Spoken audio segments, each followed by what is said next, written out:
Hi මෙන්න මේ flower පොට් එක අපි විනාඩි 10කින් හදලා බලමුද? එන්නකෝ මාත් එක්ක. එයා කැමති පාටකින් ෆ්ලයිට් කියන කුරු 3ක් ගන්න. කොළ පාට හරි දුඹුරු පාට හරි Tamanට කැමති පාටකින් තව කුරුකුත් ගන්න. ඊට පස්සේ ඔයාට කැමති විදියට පෑනකින් හරි ග්ලූ ස්ටික් එකකින් හරි මේ විදියට ෆ්ලයිට් කියන කුර ඔතා ගන්න. ඔතාගෙන ඉවර වෙලා එක එකතු කරලා ඉවරලා අරගන්න. ඒ වගේ කුරු 3ක් ඒ විදියට හදලා ගන්න යාලා. ඊට පස්සේ මම ගත්ත දුඹුරු පාට කුර ඇතුළට ෆ්ලයිට් ග්‍රීන් ඔතාගත්ත කුරු 3ම දා ගන්නවා. ඔයාලත් ඒ විදිහටම කරන්න. අන්න ඒ විදිහට දා ගන්න. ඔයාලට කැමති නම් කොළ පාට උනත් ගන්න පුළුවන්. ඔයාලට කැමති පාටක් ගන්න. මම නම් අරන් තියෙන දුඹුරු පාට. ඊට පස්සේ එක අරගෙන ඉල්ල පළවෙනි පයිප් ක්ලීනර් ඔතාගත්ත කුර ඇතුලේ එක පැත්තක් දාගෙන ඉන්න. ඊට පස්සේ අනිත් පැත්තට ඒ විදිහටම දා ගන්න. දාගෙන ඉවර වෙලා ඊට පස්සේ දෙපැත්තෙන් අදින්න තියෙන්නේ.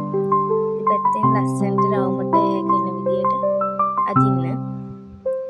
ගානට ෂේප් එක ඇද ගන්න නැත්නම් එහා මෙහා වුණාම අතින් හැඩ කරගන්න පුළුවන්. ඊට පස්සේ අර දුඹුරු පාට කුරු දෙක පිටිපස්සට කරලා අරගෙන තද වෙන ගැටයක් දාගන්න. ගැටයක් දාගෙන ඉවරලා එක පටක් කපා ගන්න.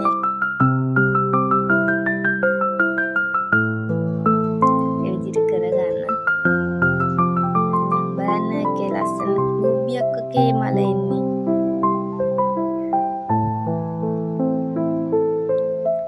ඒකේ මැදට කහ පාට ක්‍රයිප් වුණ කුරක් අරගෙන ඉවරලා එක හතරට නමාගෙන කොටසක් අරගන්න. අරගෙන ඉවර වෙලා මම කරන විදිහට මේක කරලා රවුමට හදා ගන්න.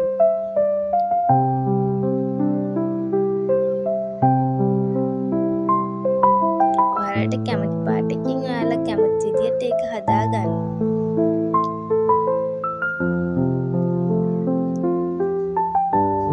අන්න විදිහට නමා ගන්න. ඊට පස්සේ ආය අනිත් පැත්තට නමාගෙන ඉල්ල ඔතා ගන්න.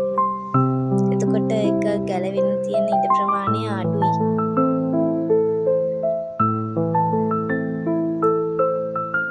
ස්ක්‍රීන් එක පොඩ්ඩක් පොද වෙලා තියෙන එක අවුලක් කරගන්න බලන්න බෑ.